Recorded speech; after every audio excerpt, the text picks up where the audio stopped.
En 1999, la periodista estadounidense Gail Collins escribió un artículo en un periódico haciendo la pregunta que estaba en la mente de muchos en ese momento.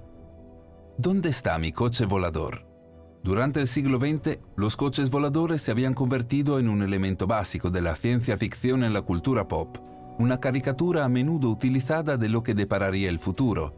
Y, sin embargo, en el cambio de milenio, los seres humanos todavía estaban firmemente en tierra, conduciendo a los consumidores de gasolina en carreteras agrietadas y atascados en el invierno. 20 años después, los teléfonos inteligentes han aliviado un poco la aprehensión tecnológica, pero la pregunta permanece. Aquí está la buena noticia. Los coches voladores, así como una letanía de otras tecnologías futuristas que antes solo se veían en las páginas de la ciencia ficción, están más cerca de lo que podemos imaginar, pero no comienzan con oligarcas tecnológicos o innovación corporativa. De hecho, comienzan con los secretos del sonido.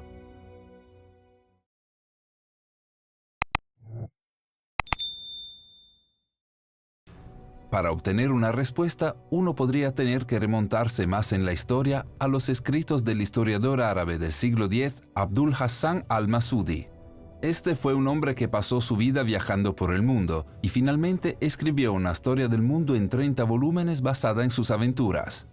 En esta obra, al-Masudi habló en detalle sobre Egipto, donde había pasado mucho tiempo, y de hecho donde se había asentado al final de su viaje. Una sección se destaca como particularmente relevante, donde al-Masudi explica cómo se construyeron las pirámides de Egipto.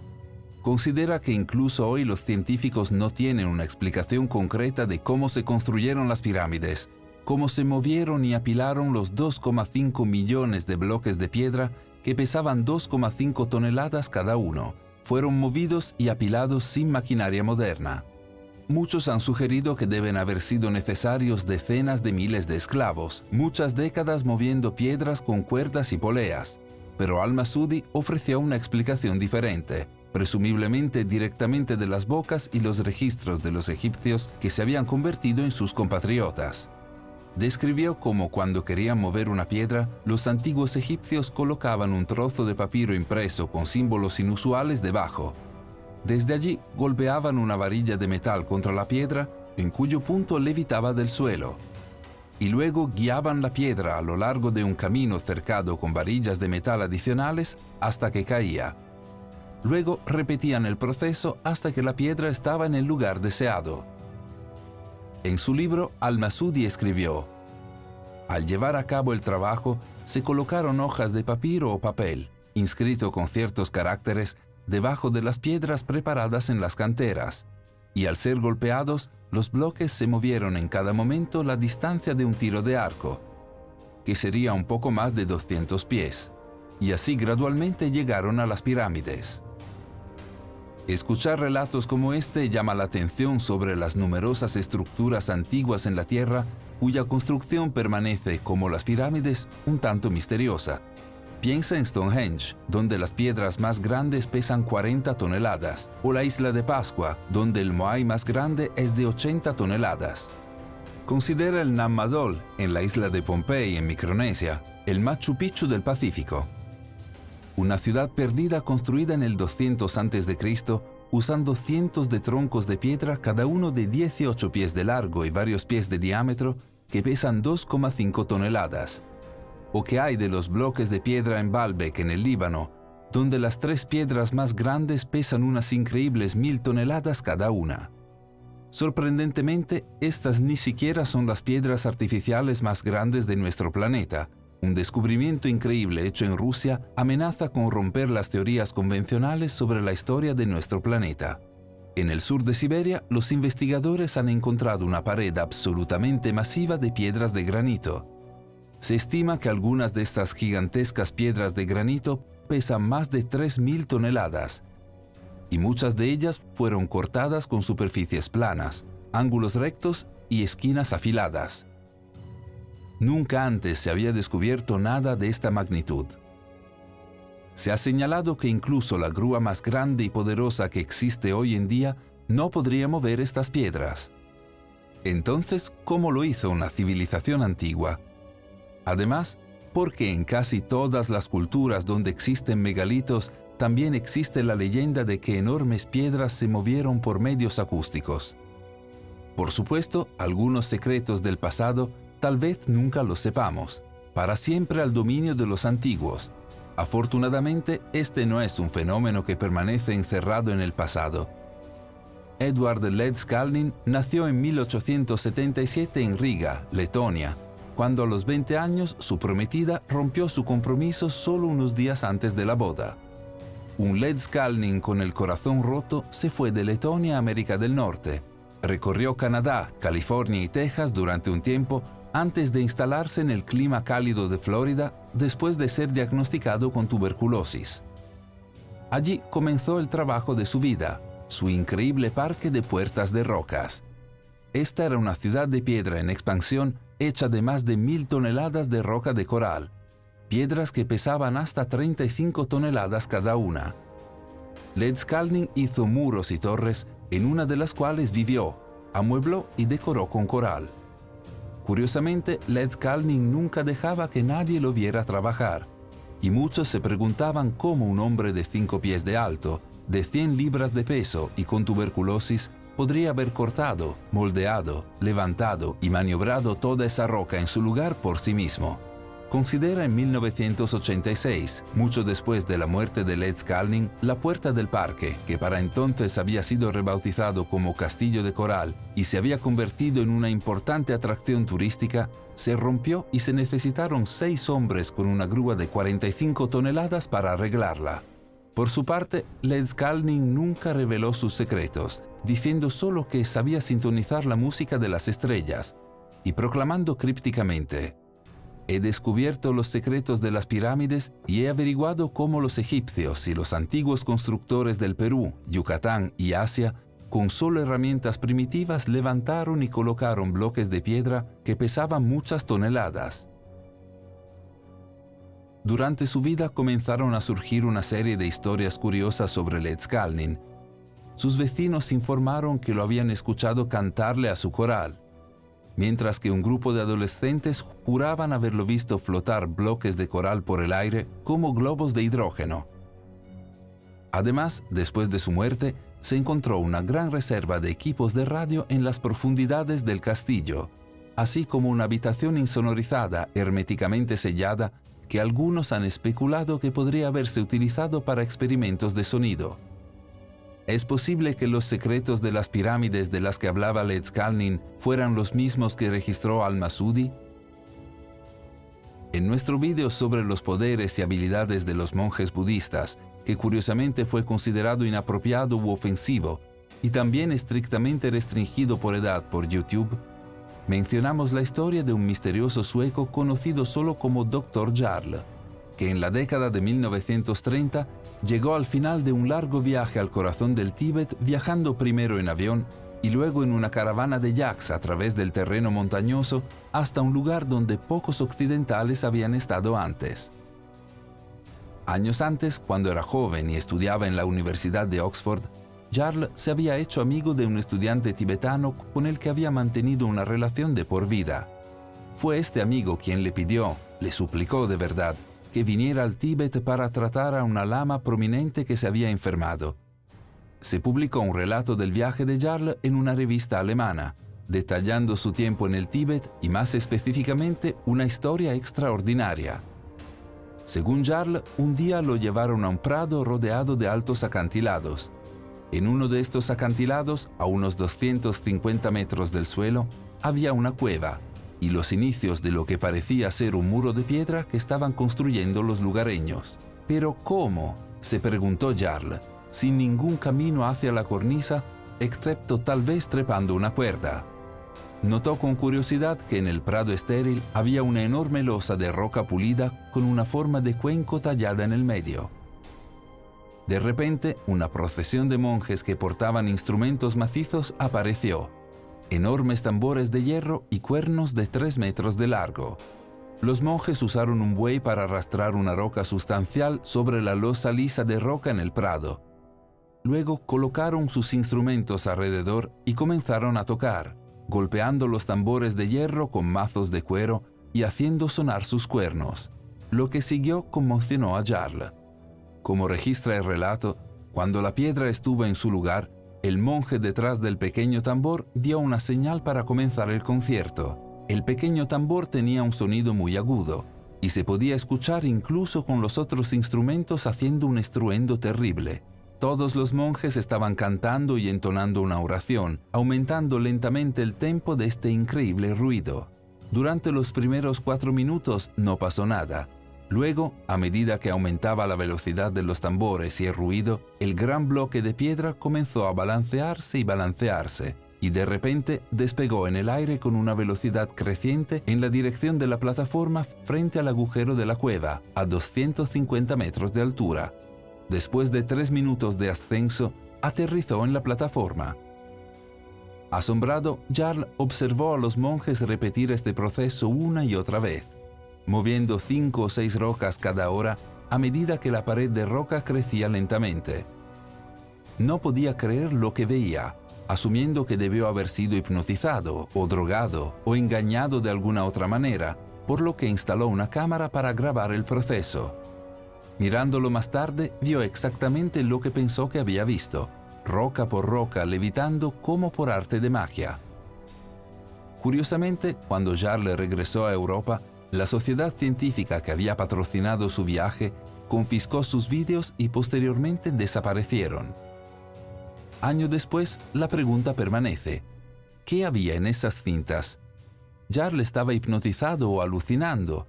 ¿O estos monjes tibetanos poseían algún tipo de conocimiento secreto que les permitía lanzar piedras por el aire?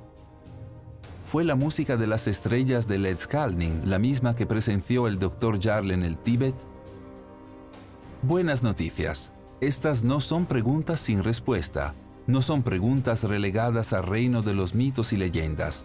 De hecho, ahora están firmemente en la arena de la ciencia. Se llama levitación acústica, es decir, cuando el sonido se utiliza para contrarrestar la fuerza de la gravedad. Simplemente, cuando las ondas sonoras rebotan en una superficie, la interacción entre las compresiones y rarefacciones creadas provoca interferencias. Ocasionalmente, los reflejos y la interferencia se combinan para crear lo que se llama una onda estacionaria. Estas son ondas de sonido que parecen vibrar en lugar de viajar de un lugar a otro. Por lo tanto, onda estacionaria. Fundamentalmente, cuando la orientación de una onda estacionaria es paralela a la fuerza de gravedad, el efecto es la levitación.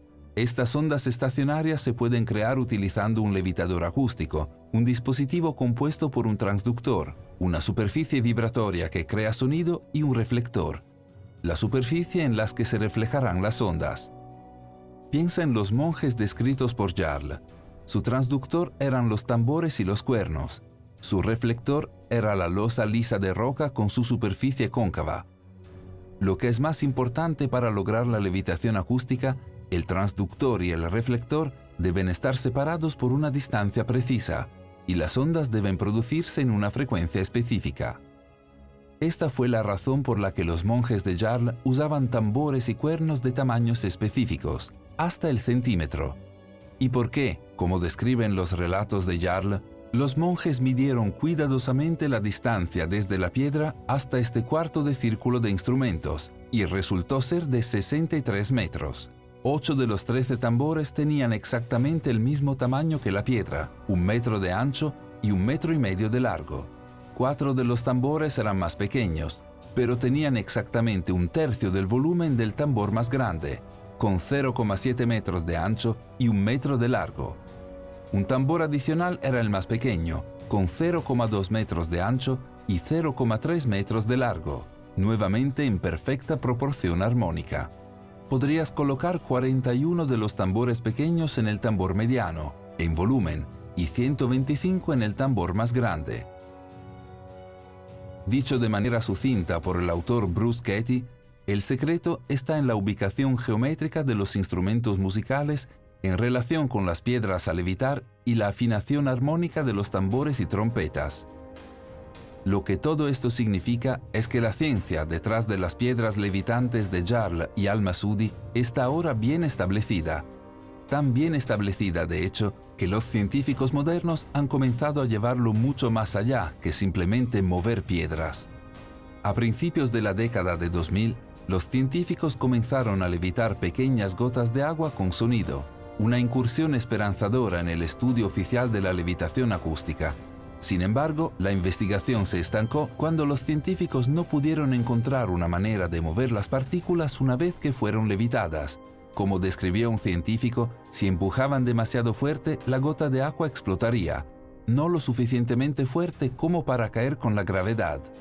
Luego, finalmente, en 2013, un equipo de investigadores dirigido por Dimos Poulikakos, un ingeniero mecánico del Instituto Federal de Tecnología de Suiza, tuvo un avance sorprendente. Después de 4 años de esfuerzo continuo, crearon un sistema, una configuración de estilo tablero de ajedrez con múltiples placas vibratorias, cada una generando su propia frecuencia, lo que les permitió controlar con precisión el movimiento lateral de las gotas líquidas mientras las mantenían flotando suavemente en el aire. Los investigadores usaron su creación para mover diferentes gotas y partículas entre sí hasta que se fusionaron en una sola.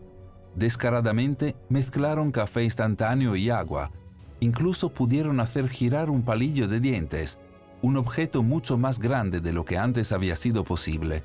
Antes de llegar a este descubrimiento, Poulikakos describió la dificultad de los científicos que levitaron gotas con levitación acústica como si tuviéramos un automóvil que habíamos hecho más y más elegante, pero permanecía estacionado. Nunca pudimos conducir. Con el descubrimiento de su equipo, los científicos pudieron, de hecho, sacar este automóvil para una prueba de manejo. Entonces, ¿a dónde irían? Es decir, ¿qué sería posible? Para empezar, muchos han sugerido que esta tecnología podría tener enormes implicaciones para el sector manufacturero. Imaginen líneas de producción sin contacto, bienes producidos y movidos sin importar cuán frágiles sean, sin ser tocados nunca, sin preocupación por la contaminación, sin importar cuán peligrosos sean los materiales. Además, esta tecnología está comenzando a aplicarse en el campo de la medicina.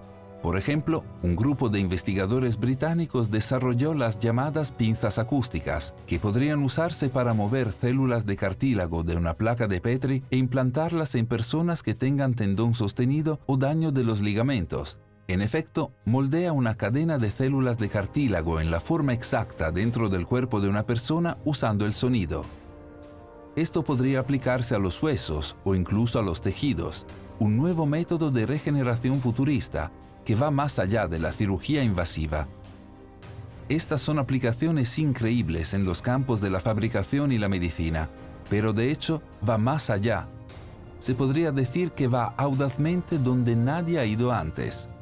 En 2018, un grupo de investigadores de la Universidad Northwestern comenzó a usar tecnología de levitación acústica para crear metamateriales, es decir, materiales que de otra manera no existirían en la naturaleza, como lo hicieron Poulikakos y su equipo con el agua y el café.